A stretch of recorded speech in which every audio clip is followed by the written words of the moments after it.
Okay, good morning. Welcome. Welcome back to the fourth session of this conference about Nostra Aetate and the rediscovery of the Jewish Jesus. In this session, we will have two speakers and time for discussion after each speech. It is with great pleasure that we welcome the first speaker, Professor Amy G. Levine. Amy G. Levine is a Rabbi Stanley Kessler Distinguished Professor of New Testament and Jewish Studies at Hartford International University for Religion and Peace, and University Professor of New Testament and Jewish Studies Emerita, and Mary Jane Verton Professor of Jewish Studies Emerita at Vanderbilt. Her publications include the Jewish Annotated New Testament, co-edited with Professor Mark Brettler, The Pharisees, co-edited with Professor Joseph Sievers, and most recently, Jesus for Everyone, Not Just Christians. Professor Levine is the first Jew to teach New Testament at the Biblicum in the spring 2019. She is an elected member of the American Academy of Arts and Sciences, the first winner of the Salisbury Prize awarded by the International Council of Christians and Jews, and the 2023 recipient of Walter Award for Reconciliation and Interfaith Cooperation from Archbishop of Canterbury. Professor Levine describes herself as an unorthodox member of an Orthodox synagogue and a Yankee Jewish feminist who works to counter biblical interpretations that exclude and oppress. Please join me in welcoming Professor Levine. The title of her paper is Understanding Jesus Means Understanding Judaism, Common Errors and Needed Corrections. Please. Good morning. Can you hear me okay? Yes. How nice to have good acoustics. Thank you. I had originally written a very formal paper with lots of Vatican documents and citations in German. But I realized during the course of this conference that it might be more productive to talk on a more practical theological level about what gets said in churches, what gets said in catechesis, and how we can better preach the material, particularly from the New Testament, without devolving into forms of anti-Judaism. So I'll give some examples of where anti-Jewish homiletic material has occurred in preaching and teaching. I will use some examples from the Roman Catholic tradition, but I'll also complain about Methodists and Presbyterians and Lutherans, so that nobody should feel oppressed. It's a problem across the board. I'll explain why the problems happen, and then, oh, that's brilliant. And then we'll talk about how we can do this better. So I'll explain as why preaching and teaching go wrong, what goes wrong and how it goes wrong with examples, what could be done instead, and we'll have questions along the way. And Professor Morrison has given me 10 of his minutes, so we have a little bit longer to go. Am I making sense so far? Brilliant. Okay. The first problem is the text itself. So if the text goes without interpretation, it can lead to anti-Jewish thoughts. In some cases, because of the lectionary, in some cases, if you're doing just a daily reading from the text. And I've just given you some of the examples of the more problematic texts. Some of them have already been mentioned, particularly yesterday in Adele's paper on the Gospel of John. Here's 1 Thessalonians chapter 2 about the Jews who killed the Lord Jesus. The book of Revelation talks about a synagogue of Satan, those who say they are Jews and are not.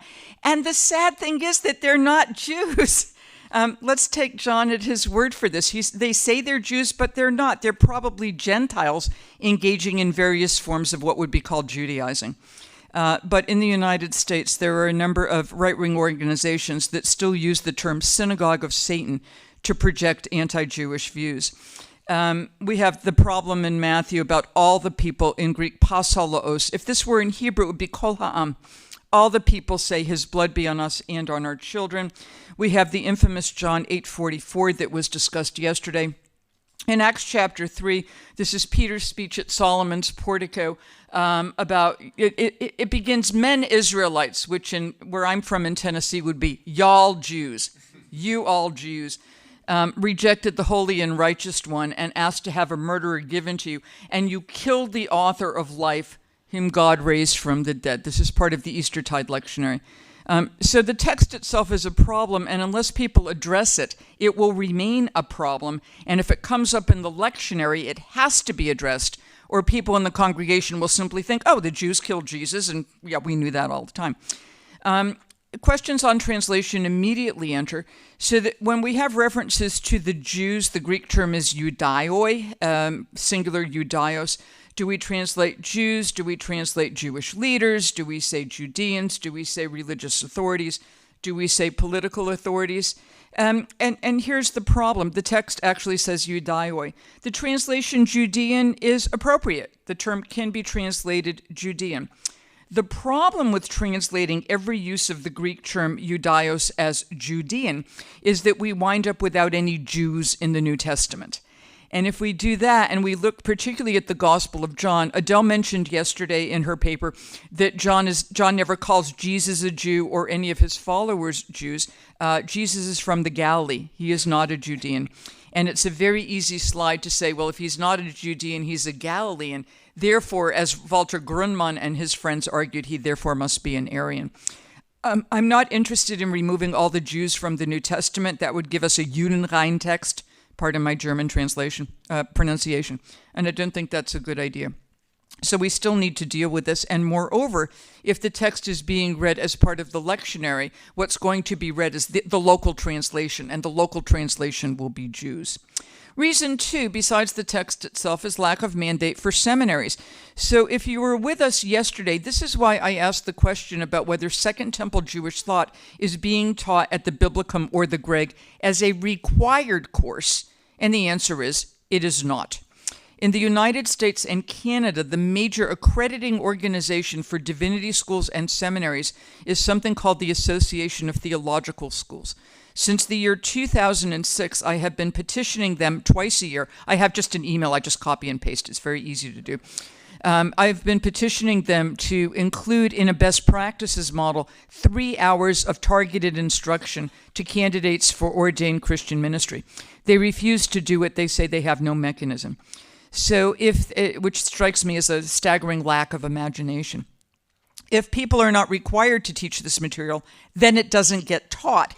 Unless you have good people here like Joseph Sievers or Craig or Massimo who care about this stuff, or Scott, then it's not going to get taught, and the problem will remain. So there has to be some sort of institutional mandate for this.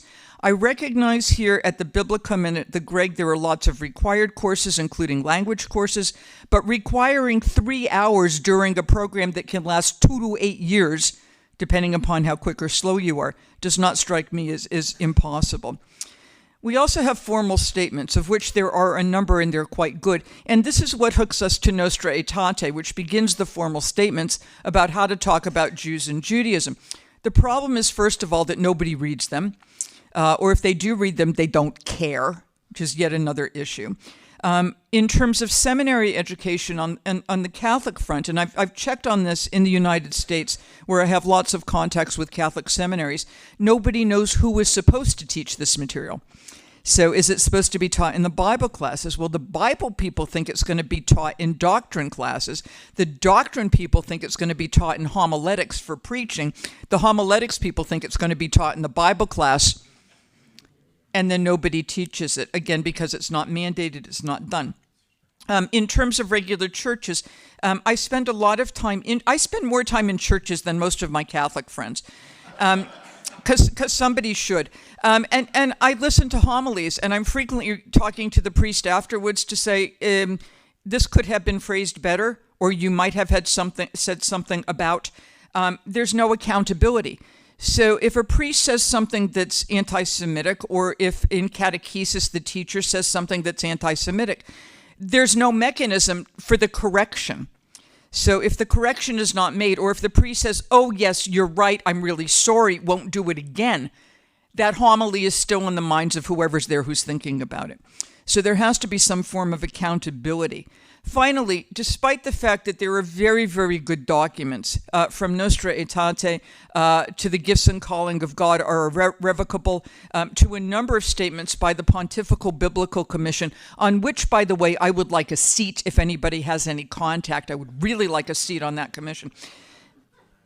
Yeah, whatever you can do. Yeah. because they need a Jewish woman. The problem is that these general statements, including the long statement from the Pontifical Commission on the Jewish people and their Bible and the scriptures of the church, do not give examples of how to preach this material. So they may say one needs to be familiar with rabbinic interpretation, one needs to pay attention to avoiding anti-Semitism, but they don't tell you how. And if they don't tell you how, then the local priest in the local parish has no idea what to do. Reason 4 is the lectionary. This is along with a seat on the Pontifical Biblical Commission. I would like a seat on a committee to change the lectionary. I know this is unlikely, but it doesn't hurt to ask. This is a statement from the Bishops' Committee on the Liturgy of the U.S. Conference of Catholic Bishops. This is a 1988 statement, so it's been around for a while. God's mercy endures forever, guidelines on the presentation of Jews and Judaism in Catholic preaching. This is a very well-intended statement, and they are correct. So they point out that many of the New Testament texts, such as Matthew's references to hypocrites in the synagogue, this is Matthew 23, it's the Ash Wednesday reading, one of the few days that people actually go to church. John's depiction of Jesus in the temple, cycle B, third Sunday. We're coming back to that one in a minute. Jesus' conflicts with the Pharisees in Luke, cycle C, fourth Sunday, can give the impression that the Judaism of Jesus' day was devoid of spiritual depth and essentially at odds with Jesus' teaching. Absolutely. It gives that impression. Why not change the lectionary? So I have brought this up not only to my friends at the USCCB, the U.S. Conference of Catholic Bishops. I've also spoken to the general Anglican community about this. I'm also angling for a seat on their committees. The Anglican Church and the Roman Catholic Church have the same lectionary reading for the third Sunday in Lent in year B. I got asked to preach at the National Cathedral. It's an Episcopal church, an Anglican church in Washington, D.C. on this. Unfortunately, this was during COVID, so I had to do this from Nashville. Right? So here are the readings, just so you have an idea of what's in the lectionary. The first reading is Exodus 20. It's the Decalogue. Good. The second reading is Psalm 19. It works. The law of the Lord is perfect, reviving the soul. The precepts of the Lord are right, rejoicing of the heart. And then a special line in 19:7, the decrees of the Lord are sure, making wise the simple. So I'm all set. It's the Decalogue. It makes you wise. And then we get Paul. So I will destroy the wisdom of the wise. And the Jews demand signs, and the Greek desire wisdom. So the English expression here is the lectionary throws the Old Testament under the bus. In other words, everything that's good about wisdom in the Decalogue and Exodus 20 and Psalm 19 goes away. And the gospel reading is the cleansing of the temple in the Gospel of John. This is a bad lectionary pairing. If one wanted to have the Decalogue as the first reading, why not have Matthew's extension of the Decalogue? You have heard it said, do not murder, but I say to you, don't be angry. That would be a good pairing. This is not. Okay, so I've talked to people, including bishops in the United States and Episcopalians in the United States. Why not change the lectionary? It's not as if the lectionary dropped down from heaven at Nicaea. Okay? And I get comments like, well, changes compromise Christian unity. But you're already reading in different translations, so there's no unity anyway. The church needs to hear the Bible, but the lectionary does not have all the verses of the Bible. It could use a few more comments about women. That would be nice. So yes, the church needs to hear the Bible, but what does it need to hear on Sunday morning? Or people like it. Most people have no idea what the Sunday reading is going to be, and they don't know what they like or they don't like. So here are the problems. Liking something should not be an excuse for allowing anti-Semitism to continue.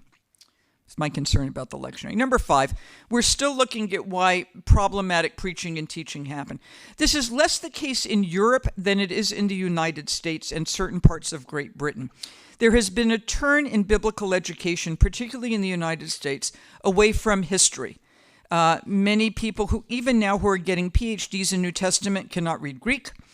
And they're more interested in reading from what's called their own social location. This is sometimes called contextual theology. So the idea is, what does the text mean to me in my subject position? I think this is very good because I think individuals should be able to say, here's what the text means to me. The problem is if we let history go, or if history is only one of several disciplines along with post-colonial studies or feminist interpretation, ideological interpretation, Marxist interpretation. If we let the history go, then we let Jewish history go, and consequently Jesus' Jewish context becomes the evil over against which Jesus liberates his followers. If we ignore Jewish biblical interpretation, we're going to wind up with Jews saying an eye for an eye, and Jesus is talking about turning the other cheek. So if biblical studies does not consider, for New Testament, the Jewish context, and if Old Testament studies, to use Christian terminology, does not consider Jewish interpretation, anti-Semitism is going to come in its wake. A number of places offer courses, Christian seminaries taught by Jews, which I think is wonderful, usually by a local rabbi, as if the rabbi doesn't have enough to do. The problem is that in many cases, and David, who teaches here, is an exception because he knows the Catholic tradition very well, but in a number of cases, the rabbi has no idea what's being said on Sunday morning in the church because the rabbi's not listening to a Catholic homily Sunday morning in the church. The rabbi's running Sunday school in the synagogue.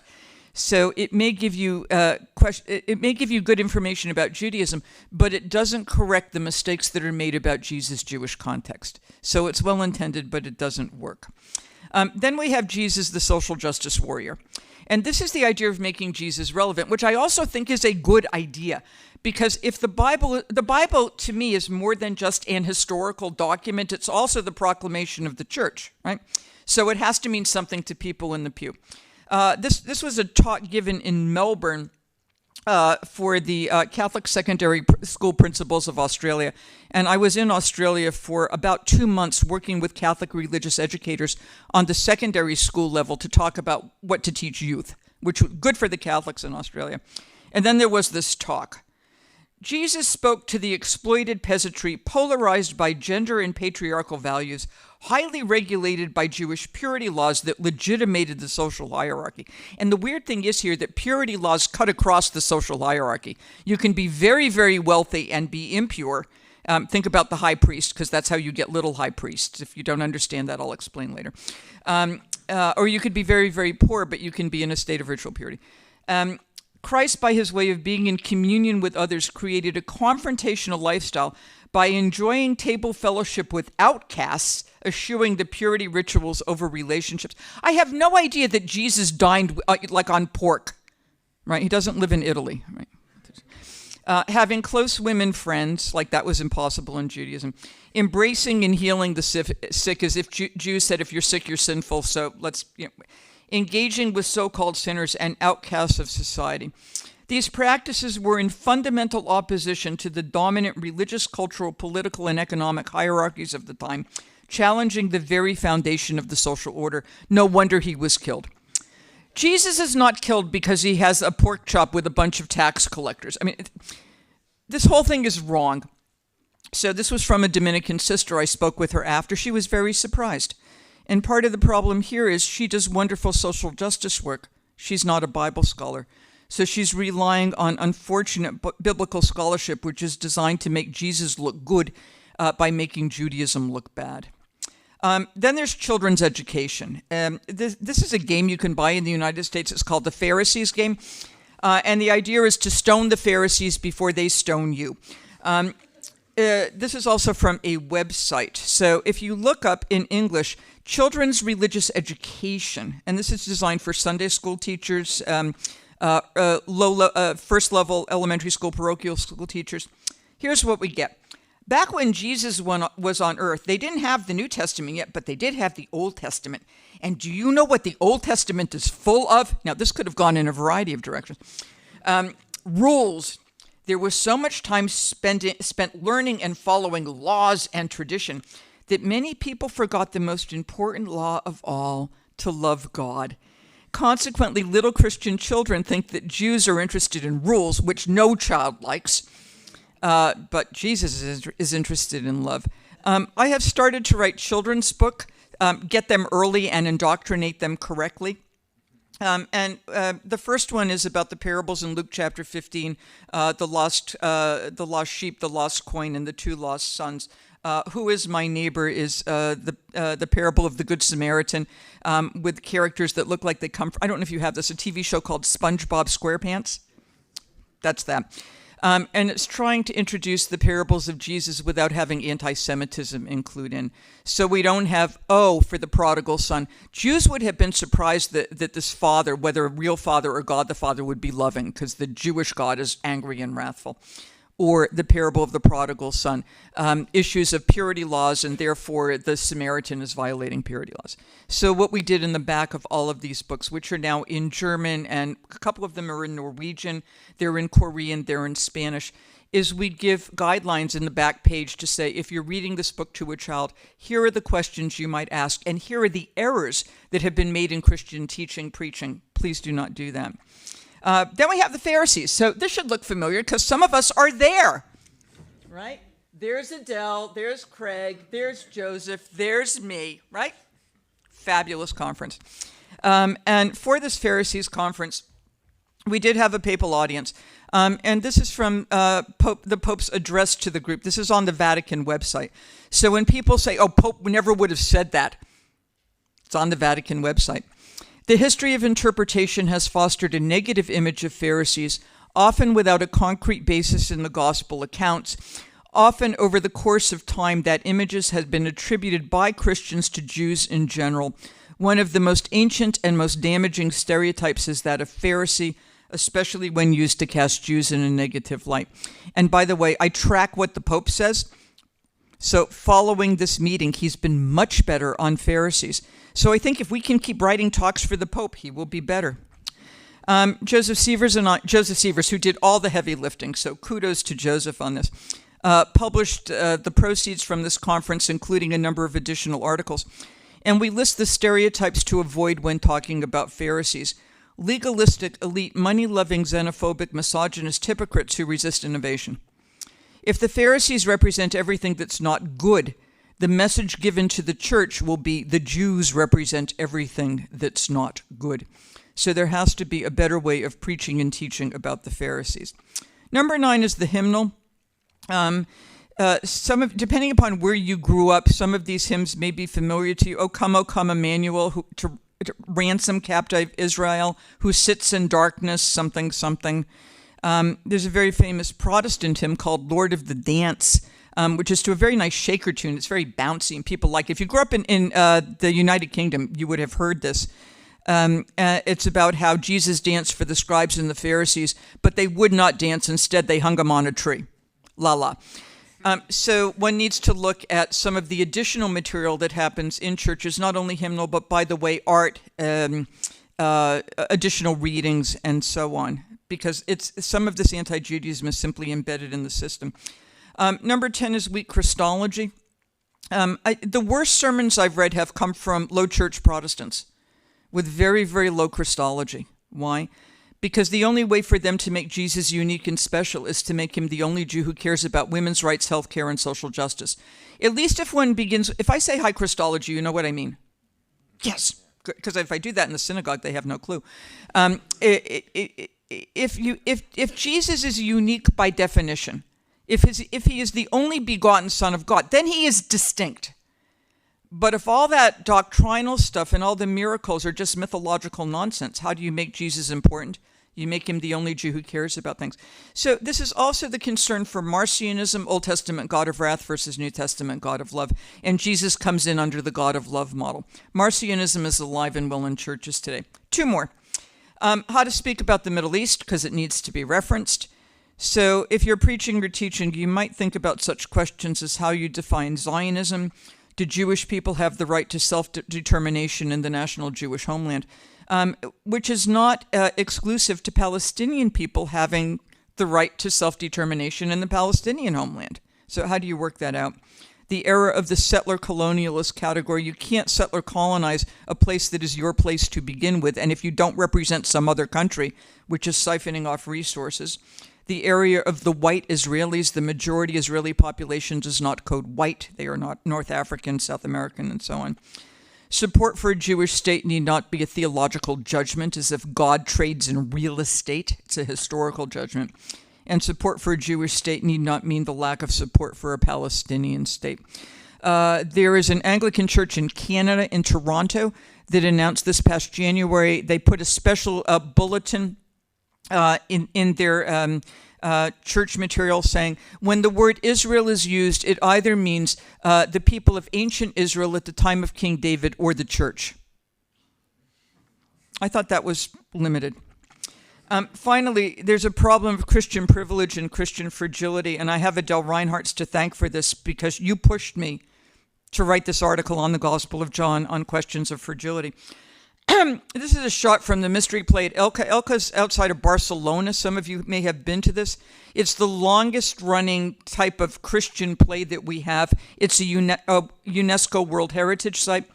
It's a 2-day presentation of the life of the Blessed Virgin from the Immaculate Conception to the Assumption, to the Dormition. And at the end, which is the Assumption of the Virgin, and this is what this looks like, the Jews who were called the Jews in medieval Spanish. They don't want Mary going up to heaven. This should sound vaguely familiar. Catholics? Okay. So the Jews are jumping up and screaming, and it's the funny scene. Okay. So why is this important? A number of years ago, I was living in a Maryknoll convent in the Philippines. I move into convents every once in a while, and after about 2 weeks, the sisters say, "You're married and Jewish, go home." And my husband calls me and says, "You're married and Jewish, come home." So I'm living in a Maryknoll convent in the Philippines, and I'm about to use a terrible term, and I don't mean to do this, but we were talking about what we were taught as children and how we realized that when we are adults, there are certain things that we said that we don't say anymore. So I'm from Massachusetts in the United States. If you've ever been to Boston College, I grew up about an hour southeast of Boston College. And when I was little, when children were acting in a rambunctious manner, when we were making too much noise, parents would call out, "Stop acting like wild Indians." And some of you from the States may have heard that, right? We don't say that anymore because we realize how offensive that is. So I happened to mention this to my Maryknoll colleagues, and one of the sisters who's from the Philippines say, "Oh, when we act rambunctiously, parents say, 'Stop acting like Jews.'" It comes from the mystery of Elca, imported from Spain to the Philippines, and it's still being said to this day. And it did not occur to her until she met me that that was offensive. Because until you have the actual person sitting in front of you, you suddenly realize, oh, I can't say that. And that's privilege. You don't realize that what you're saying is offensive because you're part of the majority and everybody has already said it. And what happens following privilege is we don't see the problems in art either. This is the Evangelical Lutheran Church in Oberammergau. Okay. So in 2023, I went to the Oberammergau Passion Play. I had a very nice meeting with Christian Strukel.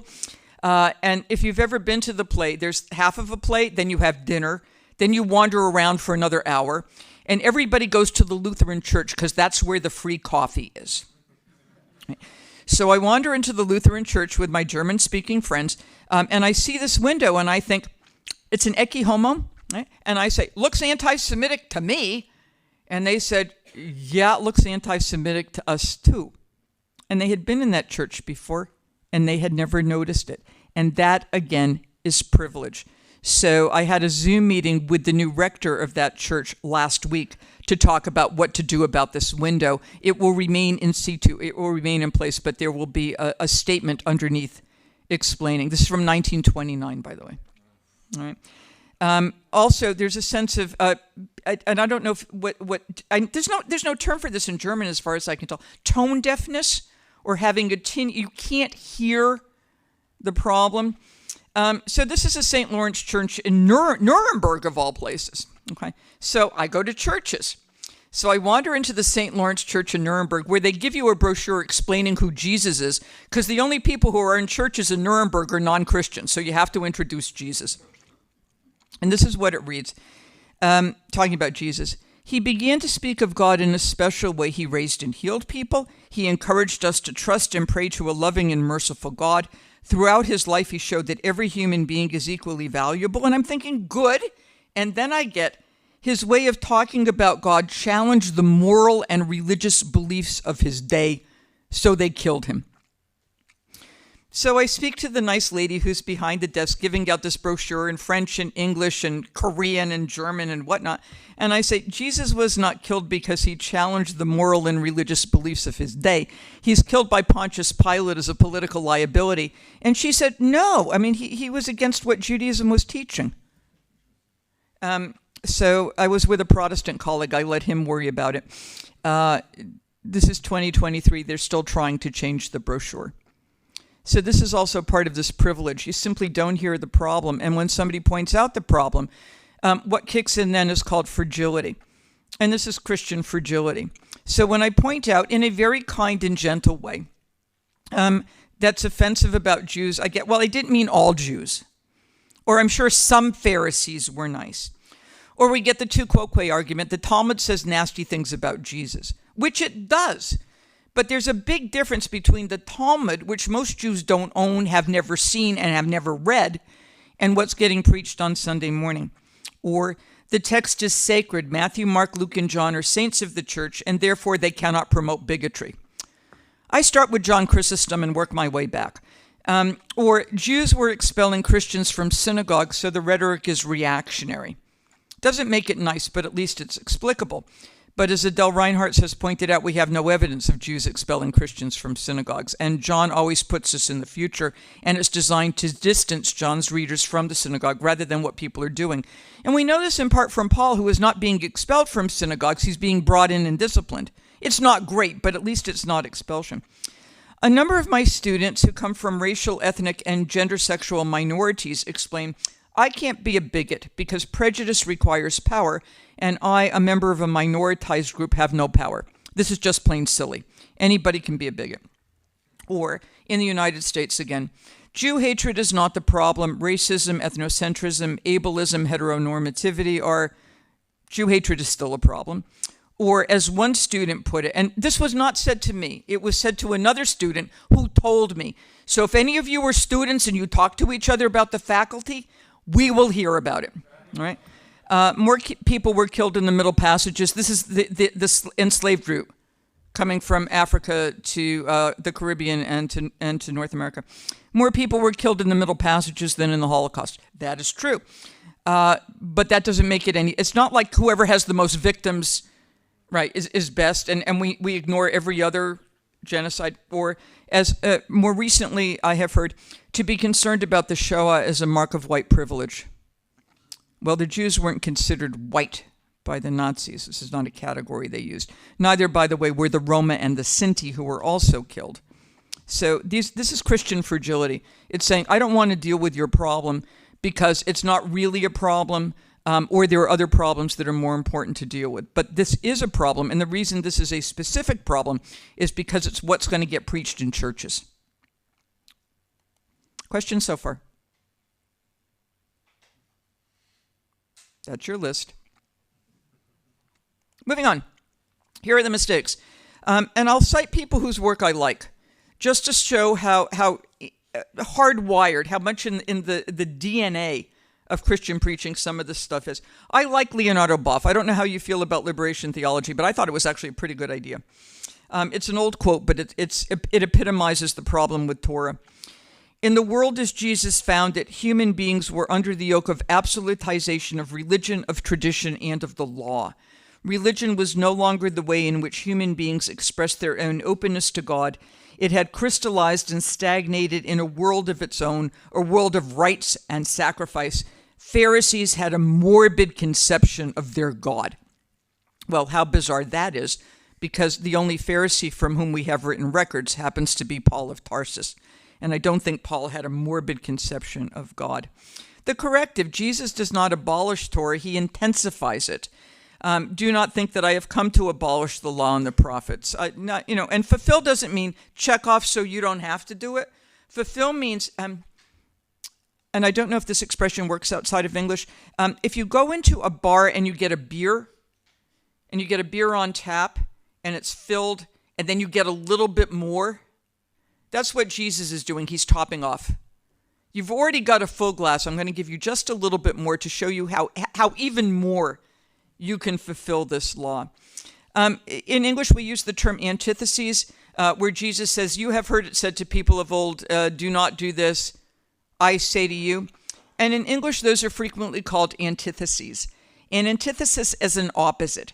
An antithesis would be, you have heard it said, do not murder, but I say to you, get a gun and kill as many people as you can. That's an antithesis. Jesus is not engaging in antitheses, he's engaging in extensions. You have heard it said, do not do this, do not commit murder. I say to you, do not be angry. That's an extension. It's making it less likely you're going to murder, because if you're not angry, you're less likely to murder. This is what Rabbinic Judaism calls building a fence about the Torah. You make a second law to make sure you don't violate the first one. They're not antitheses. The Torah, for my students, the best way I've gotten it across to them, it's multiculturalism. The Torah is the mechanism by which Jews can preserve their identity despite being colonized by other people, despite being brought into exile. It's these cultural connections that keep them together. A number of my Protestant students think that Jews follow Torah in order to earn divine love. And then Jesus says, no, you've already got it. Jews do not follow Torah to earn divine love. That's how we got the Torah in the first place. That's out of God's love for us. And we respond by following Torah in order to reciprocate that love. Okay, granted, not everyone here is married. But for those of you who are, my husband and I have certain commandments, positive and negative. Positive commandments, thou shalt remember thy anniversary. Okay, which for me, my 41st is on Tuesday, sorry. Thou shalt remember thy anniversary. Negative comments, thou shalt not leave the toilet seat up at night. Right? And we do that not to earn each other's love. We already have that. We do that to make the love stronger, right? And not to get stuff in the way. Commenting on Exodus 31:14, the Sabbath is holy to you. The Babylonian Talmud, this is Yoma 85b, says, the Sabbath is given to you, you are not delivered to the Sabbath, which sounds very much like Mark 2, the Sabbath, the Sabbath was made for humankind, right? Not humankind for the Sabbath. And when Jesus heals people in synagogues, free healthcare is a miracle. That's the first thing we learn. And the second is there's no law against doing a miracle in a synagogue on the Sabbath, particularly if it's free healthcare, which is why, especially in the Synoptic Gospels, and Luke is a good example of this, when Jesus heals somebody in the synagogue on the Sabbath, somebody complains, but the congregation gives glory to God. So he's not doing anything that's untoward here. In terms of Paul, and I don't want to spend, I'm sure that's just what he looked like. I don't want to spend a lot of time on Paul. But when Paul makes what look like negative comments about Torah, we have to remember that Paul is talking to Gentiles, and this is something that Gabriella pointed out yesterday, and Gentiles are not to be under Torah, because if the Gentiles in Paul's congregations were under Torah, which would mean circumcision for the men, then they would be Jews. But one of the signs of the Messianic age is that both Jews and Gentiles together worship the God of Israel. So these Gentiles have to stay Gentiles. They cannot convert to Judaism. And what Paul is trying to do is explain to them why they're not supposed to follow Torah, because it cannot help them. Then we have the problem of misunderstanding purity laws. So I know there are a couple of Jesuits in the room. I'm sorry, but here we go. I troll America magazine, which is the Jesuit magazine, and I know one of the editors very well. He owes me a number of favors. This is this month. This is like, 20 days ago? This is February 4th. Scripture scholars have explained that this is the bleeding lady, the women's community would have considered her condition legally unclean, which is true. According to Leviticus 15, as if you can read Leviticus and tell that's exactly what Jews are doing in the Galilee in the first century. Really? Like I can read 1 Corinthians and say that's what people are doing at the Vatican? Well, anyone who touches them becomes unclean. That person shall wash his garments, bathe in water, and be unclean until the evening. To which, by the way, big deal, right? This is not in Jerusalem where you'd be worried about going up to the Torah. Jesus did not let cultural or religious taboos. As soon as we get the word taboo, that's going to be bad for Judaism. It's going to be bad. Stand in his way. He breaks through such petty barriers, Jewish law as petty barriers to restore our life. Jesus knocks down walls that seem unbreachable. At this point, Torah is the unbreachable wall that Jesus breaks down. Nothing stops the good shepherd in his pursuit of his flock. By the way, he didn't pursue her. She pursued him. But that's another subject. And the conclusion is we must not allow barriers, cultural or otherwise, to stop us from sharing love. This little homily in America Magazine is designed to make Jewish tradition look bad in order to make Jesus look good. I sent a letter, and I actually heard from the author saying, yeah, now that you point this out, you're probably right. I said, are you going to print a retraction? He said no. Here's a comment from a Presbyterian speaking about the parable of the Good Samaritan, which really should be called the parable of the man who fell among the robbers. Because if we use the term Good Samaritan, we are presuming that all the other Samaritans were awful.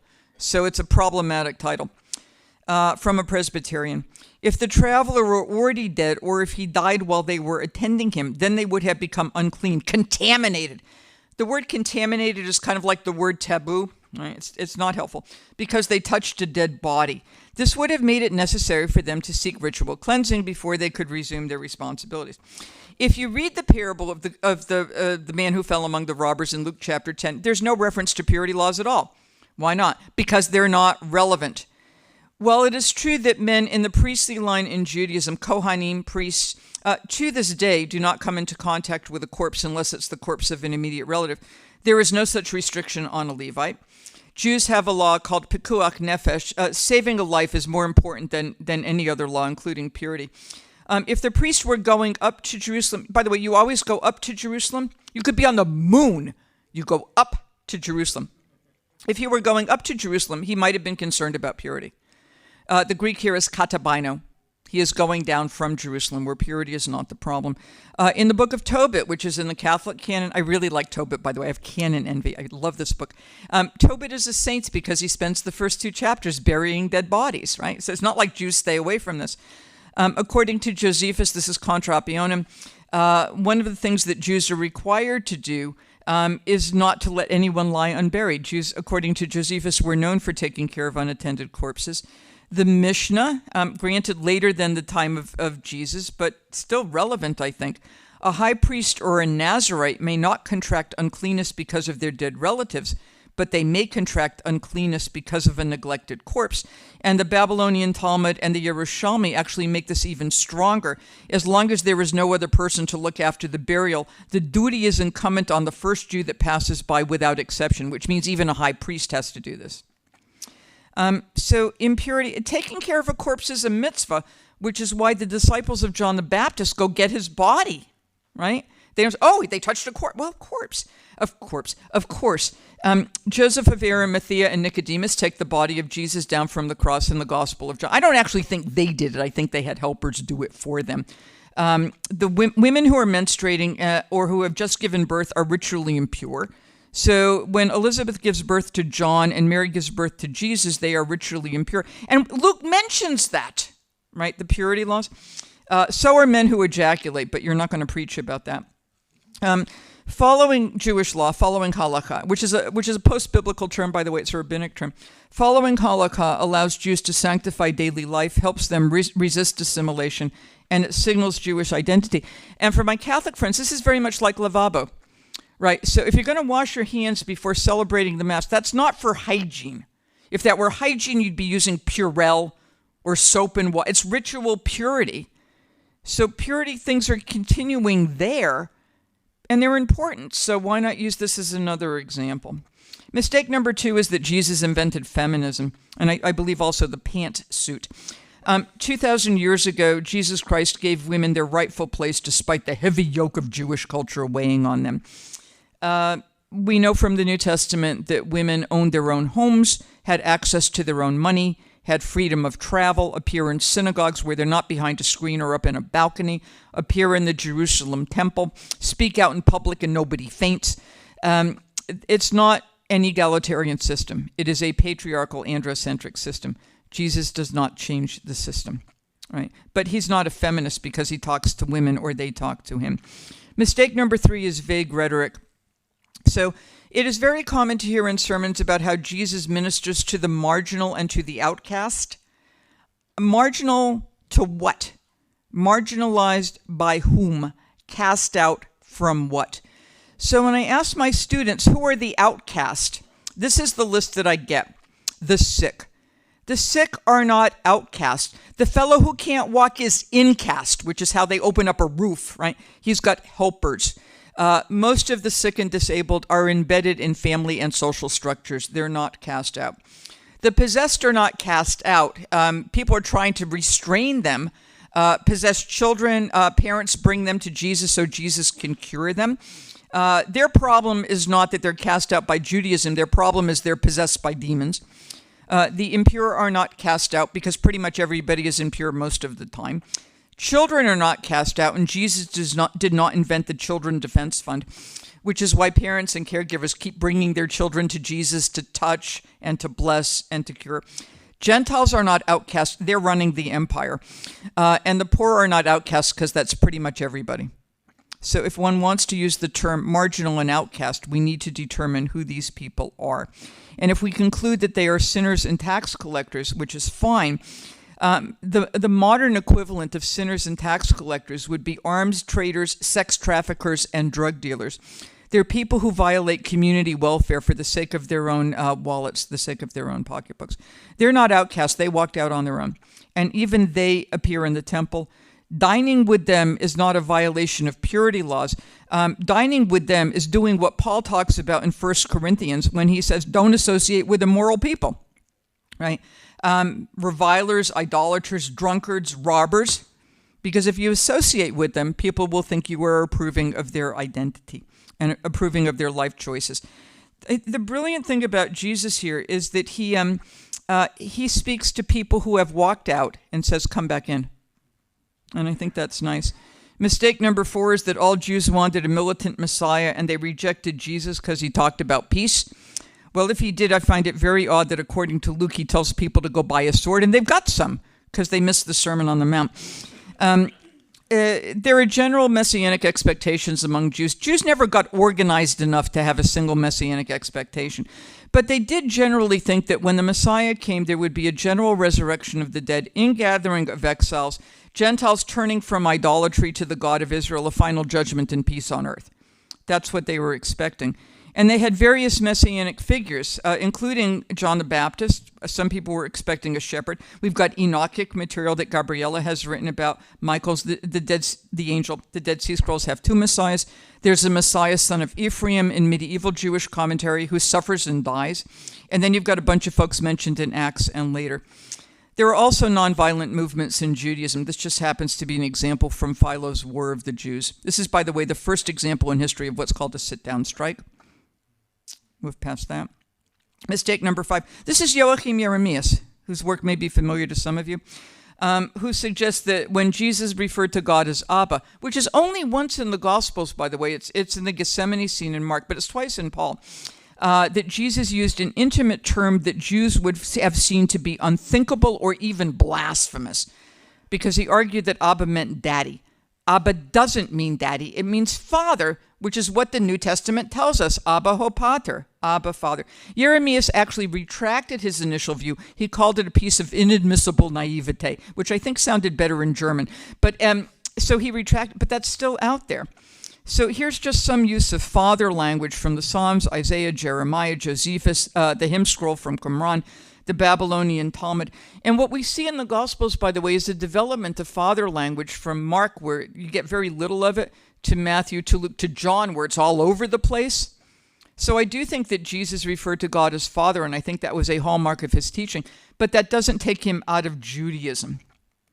Mistake number 6 is the temple domination system. This is a statement from a Methodist, that God's grace, because of the cleansing of the temple and because of what Jesus was doing, was now available outside the walls of the temple, especially to those prevented from receiving divine compassion because of the vigorous purity ethic. And here again is that purity is the problem enforced. And then the story of the widow who puts her 2 coins in the temple, that she is manipulated by the temple authorities to part with what little she has. But that's not what the text says. And it also robs the woman of agency. It's saying, oh, poor sweet lady, you have no idea what you're doing. Jesus looks at her and says she's given her whole life, which is exactly what he is about to do. So here's the temple. When people in the pews think that the problem with the temple is overcharging or exploitation, But that's not what cave of robbers or den of thieves means. A cave of robbers or a den of thieves is not where thieves or robbers steal. It's where they go after they've stolen to count up their loot, right? If Jesus thought the women were being exploited, he could have called out, "Lady, save your money," because he does disrupt the temple when he thinks something is a bit of a problem. Paul affirms temple worship, and we can see this in Romans 9:4, when he talks about one of the gifts of the Jews that is irrevocable is the worship. The Greek term is latreia. The underlying Hebrew would be avodah. It means temple worship. And we know from the book of Acts, as well as hints about the death of James from Josephus, that Jewish followers continued to worship in the temple after his death. Mistake number 7 is that Jesus invents universalism. This is from Pope Francis, February 19th, so last week. Some wise, this is magi, people who do not belong to the people of the covenant. The last time we spoke about the shepherds of Bethlehem, marginalized by Hebrew society because they were considered impure, and there's no source that supports this. Today we encounter another category, the foreigners, who immediately arrived to pay homage to the Son of God who entered into history with an entirely unprecedented kingship. In other words, Jews don't like Gentiles, and Gentiles are impure, and shepherds are impure, and Jesus does away with the purity laws and invents universalism, forgetting, by the way, that the outer court of the temple happens to be the court of the Gentiles where Gentiles were welcome to worship. I think whoever's writing these talks, if you could have like some Jew sitting in the back, I volunteer. Who are these the Magi? And nobody goes, oh, it's not like Mary says, what, Gentiles, you're not welcome here. The centurion, according to Luke, who built the synagogue and for whom the Jewish elders plead. Cornelius, in Acts chapter 10. The court of the Gentiles in the temple. The conversion of Gentiles to Judaism, including Nicolaus, the proselyte from Antioch, who we meet in Acts. We have God-fearers in the synagogues and the diaspora. Jews do not evangelize because Jews don't think you need to be Jewish in order to be in a right relationship with God. But they did have this idea of the Noahide covenant, so they did, at least some of them, considered Gentile issues of what Gentiles should do. And here's the issue of Paul. Paul does not want Gentiles to convert to Judaism. So finally, in terms of suggestions, so what can you do to prevent all this? If there's a text that's a problem, express discomfort. And you can do so even if you're reading the text, so you can read it and with your voice and your body language show that this text is a problem. That's particularly helpful on Holy Friday. Check your hymnals and check the books that your children read. Check your fragility, so if somebody like me happens to read one of your sermons, you can bet you will hear from me if it's a problem. Determine which statues, readings, artistic renderings, etc. need to be removed or contextualized. Revise the lectionary. Preach more often on the Old Testament, which is a good term for Christians to use as long as you remember old means fabulous. Bedrock, foundational. I am old. Old is great. Do not let children think of the Old Testament as for children only. Right? Look to Jewish theology and teaching. Check the Jewish annotated New Testament for helpful notes. More suggestions. You can also ask, how do I know this? The problem with America Magazine is that the major source that they use is the old Sacra Pagina, and that's now 40 years outdated. But those are the books that they're using. So this is the problem, particularly for those of us who are older. We go back to the stuff we read in graduate school, and we don't keep up with the literature. Do not make yourself look good by making another tradition look bad. Make positive connections between the New Testament and Jewish tradition. 2 more slides. Put notes in the order of worship, websites, emails, and letters. Do not sin by omission. If there's a problem in the text, you must say something about it. This is manipulative. Picture my children in the front pew. Those are my kids. They're now in their 30s.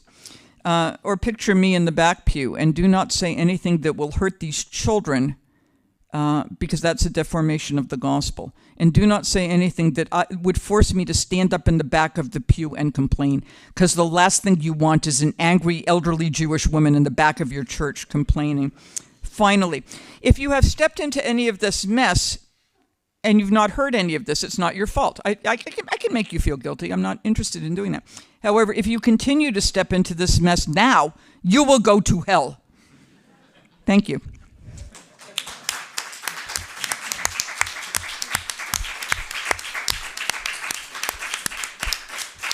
Thank you very much for this very brilliant presentation. I will move immediately to the second speaker, and then in the end we will have some reaction and debate. Okay. So it is with great pleasure that we welcome also Professor Craig Morrison, a distinguished expert in the field of Syriac and Aramaic studies. Professor Morrison is the Dean of the Faculty of Ancient Near Eastern Languages at the Pontifical Biblical Institute, where he is Professor of Aramaic and Syriac languages. He teaches courses as well on the books of Samuel and the figure of David. He is a member of the editorial committee of the Biblia Ebraica Quinta. With this project, he is now preparing the critical edition of the book of Samuel as an expert of the Peshitta and the Targumim. His academic publications include books and articles on Syriac grammar, Syriac and Aramaic interpretation, lexicography, and biblical narrative. Together with Professor Gargiulo, he is the organizer of this event. The contribution of Professor Morrison today is entitled Professor Roger Ledéo and the Jewish Jesus at the Pontifical Biblical Institute. Yeah, thank you. Thank you. This is on. Can you hear me? Okay. And yes, I wanted you to hear AJ the full, and my program runs about 30 minutes, so we'll finish up fine. And there will be time in the fourth session where we actually talk about where do we go from here, because obviously what AJ said provoked a lot of thinking on everyone's part, and so thank you for that, AJ. So I want to speak about Roger Ledéo, and it really builds on Michael's opening talk. He talked about Cardinal Bea and what Bea did, and now we see Bea's vision being realized in, I would not call him my predecessor. I do not consider myself a successor of Ledéo. He was a great inspiration in my life, and so I want to speak about him today.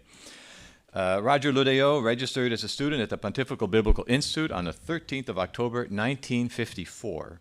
9 years and 8 months after the liberation of Auschwitz. The Nazis, as we have heard, had engaged Christian theologians to teach the German people that Jesus was an Aryan and not a Semite, and that Jesus opposed Jews and Judaism. This period is amply demonstrated in the wonderful book by Susan Heschel, The Aryan Jesus. Robert Erickson traces how Gerhard Kittel, an important name for us, and others, quote, tried to establish anti-Jewish credentials of Jesus, and that Jesus' teaching was anti-Jewish. The Nazi period, as we all know, was horrifically extreme in its hatred of the Jews. It was, for some scholars, an extension of Christian anti-Judaism that David Nirenberg has masterfully demonstrated in his 2013 volume, Anti-Judaism, the Western Tradition. In these immediate post-war years, so thinking about Ledéo, the discussion of the Shoah was avoided. Harold Jener, in his 2021 book, Aftermath, describes the reality in post-war Germany. There was only one subject that the outpouring of speech within Germany persistently excluded, and this was a central one, the murder of the European Jews. Amidst the exuberant torrent of words about the beasts of war and fault lines, there was hardly so much as a word about the Holocaust. Discussion of the Jews was also out of bounds. I would also add here, that's outside the paper, that we've finally just opened a Holocaust museum in Amsterdam. And, you know, the Dutch we get the award in Western Europe, you know. 75% of the Jews were murdered. Amsterdam was declared Judenfrei. And it took 70, 80 years to get a museum. I think that tells us we're still in what Jener is talking about. Hannah Arendt returned to Germany in 1949, and she was shocked at what she noticed was, quote, the deep-rooted, stubborn, and at times vicious refusal to face and come to terms with what really happened, unquote, with reference to the Shoah. Her essay, titled Nazi Rule, Report from Germany, was published in 1950. 4 years later, Roger Ledéo registered at the Biblical Institute. Virulent anti-Semitism continued in Europe after the war. I think this is important. This is where Jener's book is very important to talk about the years post-Shoah. On November 25th, 1949, the Bundestag deputy Wolfgang Hedler announced, quote, such a fuss was being made about Hitler's barbaric treatment of the Jewish people. We might be divided on the issue of whether the use of gas to kill Jews was the right one. There could have been other ways of getting rid of them. 1949. For this audacious remark, he was charged and brought to trial and then acquitted by 3 judges, former Nazis. In Kielce, Poland, in 1946, there was a pogrom that killed 40 Jews. It's simply shocking. Some of the Jews who survived the death camps imagined they could return to their homes and their properties. This was not possible. Otto Frank, the father of Anne Frank, liberated from Auschwitz, took 3 months to make it back to Amsterdam and moved in with Meep and Jan Gies, the couple that had protected him and his family during the war. Most Jews knew that the anti-Semitism that brought them to Bergen-Belsen and Auschwitz was still alive and well in Europe. I think it is critical to understand this Christian anti-Semitic world in which the young Le Daillot was beginning his work. In a 2011 interview with the Canadian scholar Michael Higgins, Gregory Baum was a very dear friend of Adele Reinhardt, so if you ever want to know more about him. But Gregory Baum reported in 1959 that Pope John the 23rd told him, quote, "I want a document on the Jews because I'm profoundly scandalized by the anti-Jewish rhetoric in the Christian tradition." This was 1959. Le Daillot was already writing his dissertation, which would be published 3 years before Nostra Aetate. It is amazing to see how far we have come in 2025, though how far we have to go, having listened to you. Now we have the second and coming third edition of the Jewish Annotated New Testament. I learned last night that there's a third edition coming out, which we'll be excited to see, Amy J. Levine and Mark Brettler. This exposes Christians, and I hope clergy, to how Jews today understand a very Jewish document, the Gospels. The writings of Adele Reinhardt, which we've already spoken about in her book, The Beloved Disciple, a Jewish reading of the Gospel of John. I think what's important for us as Christians to see what a gift it is that Jewish people are just doing this. This would have been impossible 70 years ago. Just that very fact that they are reflecting on our texts from a whole new angle and helping us open up to a new understanding. And you've heard, we've already spoken about how Adele writes. In the book, she writes about the line, "You are of your father, the devil." Reinhardt's in her book, quote, "This image of the Jews as children of the devil has echoed through the centuries in theology, art," we've already seen that today, literature, and anti-Semitic invective, and most recently on websites of neo-Nazi groups.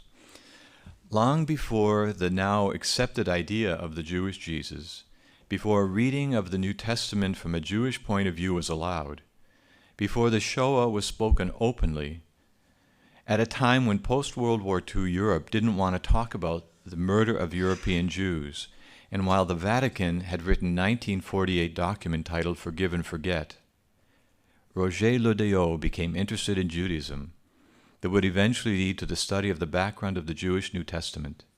He was one of the key bridge builders that brought us to where we are today. He brought to the Biblical Institute studies in Judaism and the rediscovery of the Jewish Jesus for thousands of young Catholic scholars, including myself, starting from the first decades after the end of the Second World War. As I noted, Le Daillot registered in 1954 here at the Biblical Institute. He received his licentiate in 1956, and then he began his dissertation under the New Testament scholar Stanislaus Leone. While the relationship between Judaism and Christianity was not the focus of Leone's research, he did publish an article titled Saint Paul les Giez Juifs de son temps in 1957. In 1949, Targum Neophiti was discovered in the Vatican Library by Diaz Macho, who would publish his findings in 1956. Le Daillot would take up this new Targum in his dissertation La Nuit Pascale, since it is published in 1962, and it has been a point of reference for many scholars who wish to understand how the themes of Passover can illuminate themes of redemption in the New Testament. A perusal of the bibliography in his dissertation, just 3 pages. I always find that interesting trying to look at the dissertation. Think of us today. Think of people turning in their material for the Lexocorum at the Biblical Institute. The bibliography is 15 pages long.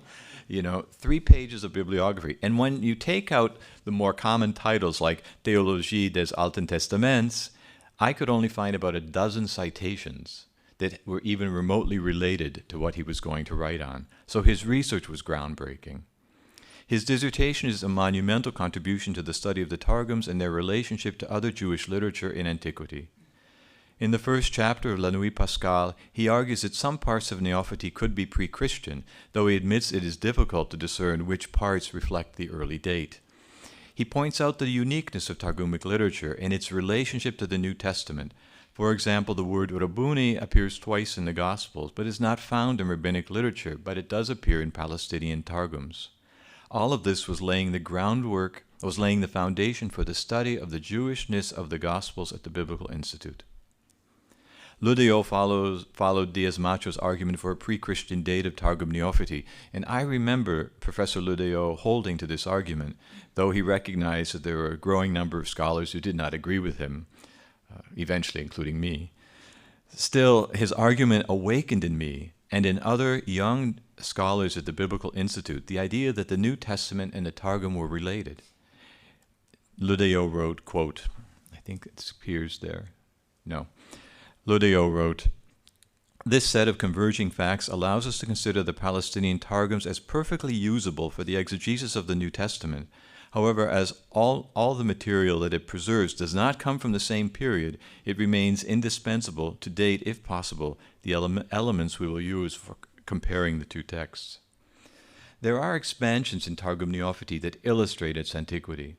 In Genesis 38:25, there is a long expansion in which Judah arises to confess his crimes and utters a proverb. First, I'd just like you to see the Targum. It is. I think we're pretty sure that the Targum, the scribe, could not read Aramaic, but had a beautiful handwriting. The handwriting is absolutely exquisite. So this text that is there exposed says, "Listen to me, my brothers and my father's household. The measure with which a person measures will be measured to him, a good or a bad measure." Obviously, this is linked to Matthew 7:2. With the measure you measure, it will be measured to you. And of course, that was also last Sunday's gospel. And as I was, of course, preaching, I mentioned this. But I wonder how many people around the world said, Jesus is just a Jew. He's just chatting away, saying Jewish things. I wonder how many people would recognize that and how much work there is still to do. Obviously, the Targum did not borrow this proverb from the Gospels. This and many other examples witness to the common ancestry of Targumic literature in the Gospel. I remember the powerful impact these examples had on me as a young student. Jesus was a Jew. In Christian commentaries on the Gospel, one also finds the theme of supersessionism, which we have been discussing, the notion that Christianity had replaced Judaism. And if Judaism has been replaced, what should Christians do with it? When one buys something new, one throws out the old thing. Ludeo's writings seem to be aware of this tendency of Christian supersessionism, and he seeks to avoid it. One major opus was Ludeo's translations of Targum Neophyte and Targum Pseudo-Jonathan in side-by-side translations. Quite amazing, since this is very difficult to do with modern technology, but they were able to set this up in Source Chrétienne. This is the first volume appearing in 1978. These volumes would introduce the French-speaking world to these Palestinian Targums. So again, that word Palestinian Targum is now also debated with regard to Pseudo-Jonathan. That's not important. The introduction contains a section on the importance of the use of the Targum and the background to the New Testament. Again, Ludeo reminds his readers of the importance of these texts for understanding the Gospels. Quote, "The Targums witness to the popular culture of the Jewish people and the traditions they brought with them into Christianity. These Targumic texts can deepen the meaning of some New Testament passages." The Pentateuchal Targums in Source Chrétienne are chock full of very important informative footnotes. The relationship between the Targum and Midrashic literature is always noted, and bibliographical references are exhaustive. His comments on the relationship between the Targum and the New Testament are key to highlighting the Jewishness of the Gospels and of Jesus.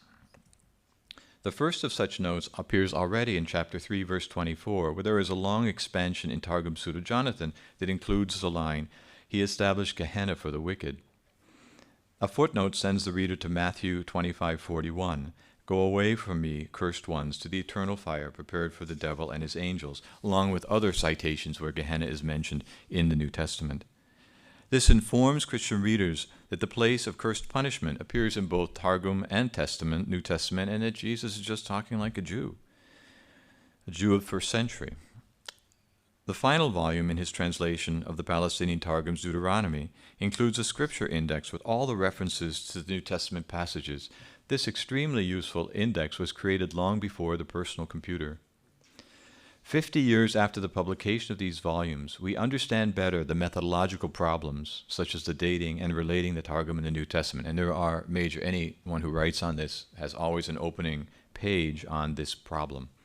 But everyone would agree that the Targumists did not borrow these New Testament themes from the Gospels. These notes in Ludeo's translations of Targum Neophiti and Pseudo Jonathan signal the shared world from which the Targums and the New Testament emerged. Ludeo was invited to be on the advisory board for the Journal of the Study of Judaism, which was created in 1970. The journal, according to its editors, was necessary, quote, in part due to the discovery of new manuscripts and new directions in New Testament scholarship and the growing attraction of rabbinic literature. Notice that part of the focus of this journal would be to bring knowledge of Judaism to New Testament scholars, a mission that Ludeo was already on. And I would note that we continue to have someone on the editorial board because Joseph Sievers was Ludeo's successor to that editorial board. He published an article in the first issue, Aspects of Intercession in Ancient Judaism. And this is something that Joe Sievers brought me to Jerusalem. Remember when Martini was leaving Jerusalem, we were still building on this theme, and it had touched Cardinal Martini's life. And so we had a little conference on this that comes right out of Ludeo's work. In this article, as expected, Ludeo studied the Old Testament intercessory prayer and its development in Targumic literature, and especially in Neophiti and Pseudo Jonathan. The article was intended for Christian readers and New Testament scholars, as he affirms in his conclusion that it is necessary to understand the Old Testament through its Targumic interpretation for interpreting the prayers of intercession in the New Testament. The three authors on the entry of Judaism in the Dictionnaire de Spiritualité, Roger Ludeo, Annie Jalbert, and Kurt Kruby, republished their entry in a small handbook. It's in our library, and so you see how tiny it is, something you could read on the bus. In the preface to this volume, the authors voiced their reason for producing this single volume.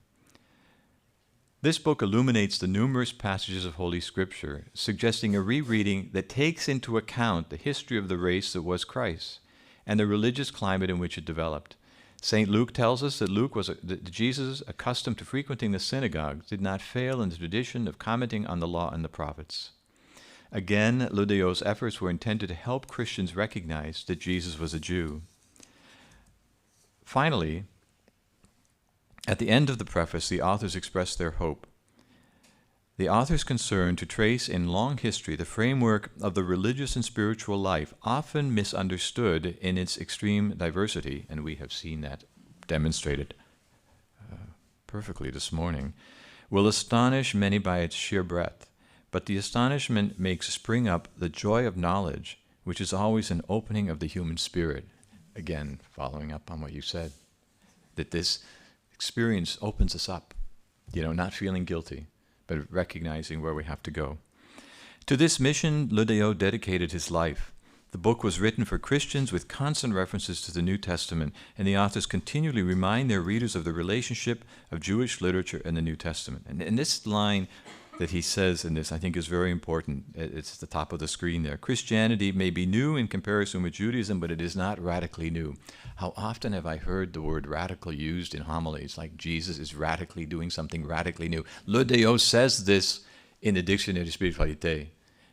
And so I just say, such a statement could be objectionable to some Catholics who still preach from a supersessionist position. Today's scholars, I think all here in this room, would accept that Christianity is not radically new, but I suspect many Catholics in the parish in which I live would not know this. In fact, my concern still today is that the mission Ludeo was on during his lifetime is still far from complete, and Ludeo would himself say there is still much work to do. Other major contributions are his study on the relationship between the New Testament and Targums. 3 years after the publication of his dissertation, Ludeo published a volume with the title Liturgie juive et le Nouveau Testament, les témoignages des versions araméennes. Again, in this volume, Ludeo states, my aim, I think it's going to appear, yes, my aim was to show how the ancient Jewish liturgy and Aramaic versions that grew out of it constitute a key source for understanding the origins of the Christian Church. How many Christians today know that the Jewish table prayers were restored at Vatican II into the Catholic Mass? Blessed are you, Lord God of all creation, Baruch atah Adonai Eloheinu melech haolam. This volume emerged from the conference that Ludeo gave at the Biblical Institute on January 17, 1965. His conference would have been completely new information for his audience, and perhaps it would still be new information for students today at the Gregorian. As a result of Ludeo's efforts, Giza Vermesch, who also spoke many years ago at the Biblicum, and who Joseph Sievers knew well, in his review of Martin McNamara's The New Testament and Palestinian Targums to the Pentateuch, a dissertation done at the Biblical Institute. So Giza Vermesch wrote about this volume, quote, a New Testament scholar not thoroughly versed in Targumic literature leaves himself or herself open from now on to the charge of being insufficiently qualified. That's, I think, perhaps an exaggerated statement, but that was Vermesch's point of view. New Testament scholars still have this challenge to meet. In this conference that he gave in 65, Ludeo pointed to dozens of examples where the Targum and early Jewish literature illuminate the New Testament. For example, today New Testament scholars continue to discuss the inclusion of Tamar and Rahab in the genealogy of Jesus. Ludeo wrote that these women continue to be canonized both in Targumic literature and in Matthew's genealogy. And I'm going to just talk briefly about one example, a complex example, because it always gets messy when you're trying to deal with these literature, but I think you might enjoy it. First of all, at the beginning of Genesis 38:25, where Tamar, in the Hebrew we have a passive participle, Tamar was brought out. Now the Targum sort of looked right at that and said Tamar was brought out, but the Targum doesn't read that. It says Tamar walked out. So it looks like a small change, but it's not a small change. And the Targum we all know that how the Targum translates, it's very literal. The Targum is a literal translation with expansions. That's Smelik's definition, and he's quoting someone else, but that's what I follow his understanding. So, the Targumists would have seen that and just said, no. She walked out on her own accord. So Tamar went out, a very different presentation of her. But the most significant section of her speech comes when she talks about her hour of distress. And there it is there. And she has an intercessory prayer. Oh, through the mercies before you, Lord, you are the one who answers the distressed in the hour of their distress. Answer me in this hour, which is the hour of my distress, O God, who answers the distressed. While some New Testament scholars still speak of the hour in the Gospel of John as a unique leitmotif, this metaphor in the Targum demonstrates, as I tried to demonstrate in my 2005 article, the hour of distress in Neophiti and the hour of John, are really related, and that John is getting this from Jewish literature. I mention this small contribution on my part only to illustrate the impact that Professor Ludeo had on my life. While I have not inherited his penetrating academic acumen, I share his hopes, vision, and passion. There was one statement that Ludeo always made that stayed with me. When we look at how the Old Testament is cited in the New Testament, it is important not to use modern exegesis of the Old Testament to discover how it is being used in the New Testament, but critical to understand how that passage from the Hebrew Bible was cited in the New and how it was understood at the time of Jesus. And as we just heard, this is extremely difficult before the year 70 in Galilee, but this is what Ludeo taught. Ludeo says this at the end of his Liturgie Juive et Nouveau Testament. We recognize, quote, we recognize as a fundamental theological fact that the New Testament extends the Old Testament as Israel understood, meditated, and lived and prayed it, anticipating what AJ just said to us.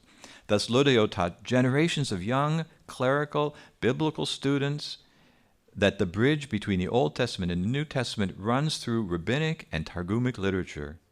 Again, now I'd like to provide another example, which is, again, a little more complex. John 1:51 is considered one of the most challenging verses in the Gospel of John. Raymond Brown writes, at the very end of this part of the call of the disciples in the Jordan Valley, there comes a verse that has caused much trouble for commentators as any other single verse of the fourth Gospels. And there you see it. You will see the heavens open and the angels ascending and descending on the Son of Man. And there's the text from Genesis chapter 28, verse 12. Jacob dreamed a dream, and there was a ladder set up on earth, the top of it reaching to heaven, and the angels of God were ascending and descending upon it. Targum Neophiti here has a long expansion, and I will just read the translation. Jacob dreamed, and behold, a ladder was fixed on the earth with its top reaching to the heights of the heavens. And see, the angels that had accompanied him from the house of his father were ascending to bear good news to the angels on high, saying, Come and see the pious man whose image is engraved on the throne of glory, whom you desire to see. And behold, the angels before the Lord ascended and descended and observed him. So if you look at the Hebrew, you can see the last word in the Hebrew is bo, on it. But you can see that the Targum has ba on or observing him. So it's taking that bo and reinterpreting it a different way. The issue here is the bow at the end of the verse of the Hebrew text. You can see the Targum has interpreted it as the angels observing him. Genesis Midrash Rabbah takes the bow to refer to Jacob himself, that the angels were ascending and descending on him.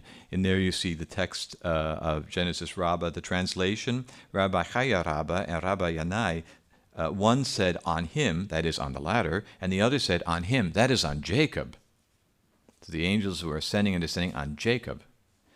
Here we see the key to understanding the New Testament verse. We do not have to argue that the gospel writer knew the interpretation of Genesis Rabbah, which is much later, or Targum Neophiti, which is 3rd, 4th century. But both texts reveal that the bow was open to interpretation, and in the background is the merit of Jacob for salvation of Israel. We find in the New Testament an interpretation of the Jewish community of John's gospel that took bow to referring to Jesus himself. Again, salvation.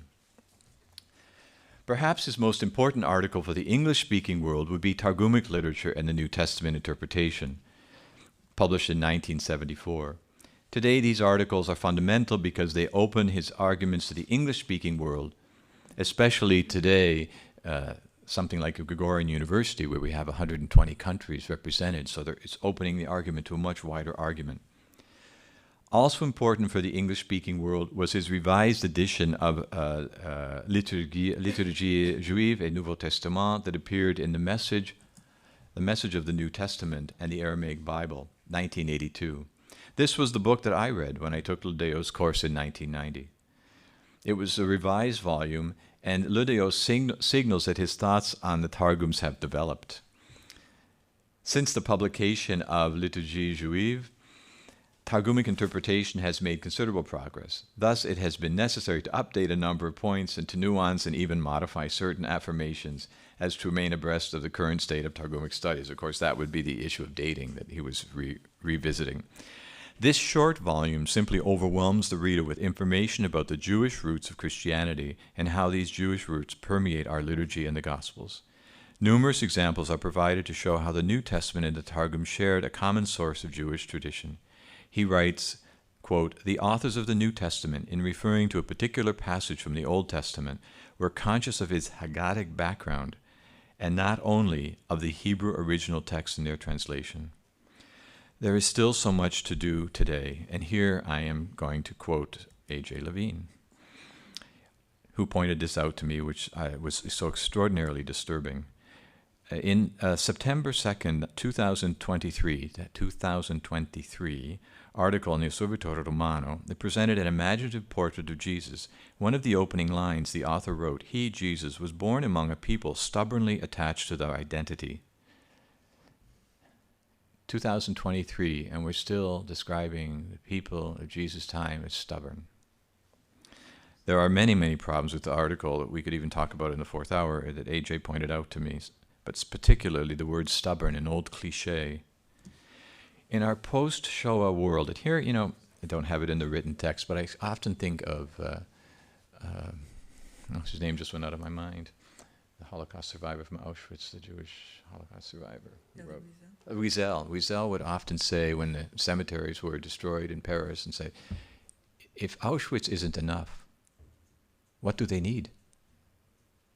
If Auschwitz isn't enough, what do we need to stop describing the people of Jesus' time as Jewish? And here I know I'm speaking to a completely converted audience.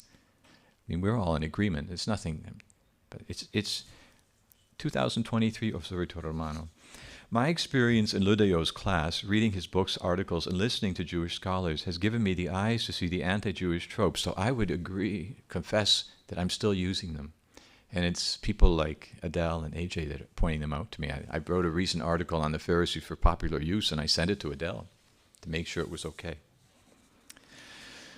Roger Ludeo was a keen scholar on a mission. He dedicated his life to educating Christians about Judaism on the Jewish background. This is the conclusion, Jewish background of the New Testament and early Christianity. He opened many areas of research that still receive continual attention. The problem remains that much of this information has not filtered down to the clergy, into the pews, and into the classroom.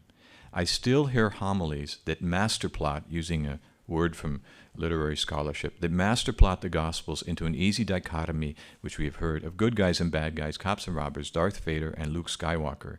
The Jews are always the bad guys, and Jesus is always the good guy. Supersessionist preaching is even more insidious because if the church has replaced the synagogue, what are we to do with the synagogue? Speaking personally, my deepest worries regards the question of the inspiration of our sacred texts. Our sacred texts cannot breed hatred of the other in the reader, and congregations cannot leave our churches with a negative view of Jews today. When that happens, but that has happened for centuries, and we have seen the tragic results in recent European history. When our sacred texts breed hatred in the hearts of the hearers, the texts and their preaching, then much more serious theological questions are raised, far beyond anything we have been talking about in this conference. Ludeo's mission was to combat this possibility. At the end of his translation of the Palestinian Targums of Genesis, Ludeo spoke directly to his audience about his hopes.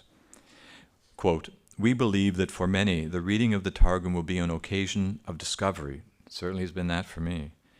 And we hope that after an initial surprise, a large number will further study Jewish traditions in which these Aramaic versions represent just one expression among many others," picking up what Joe Sievers talked about, studying the tradition in and of itself for what it reveals about the Judaism of its time.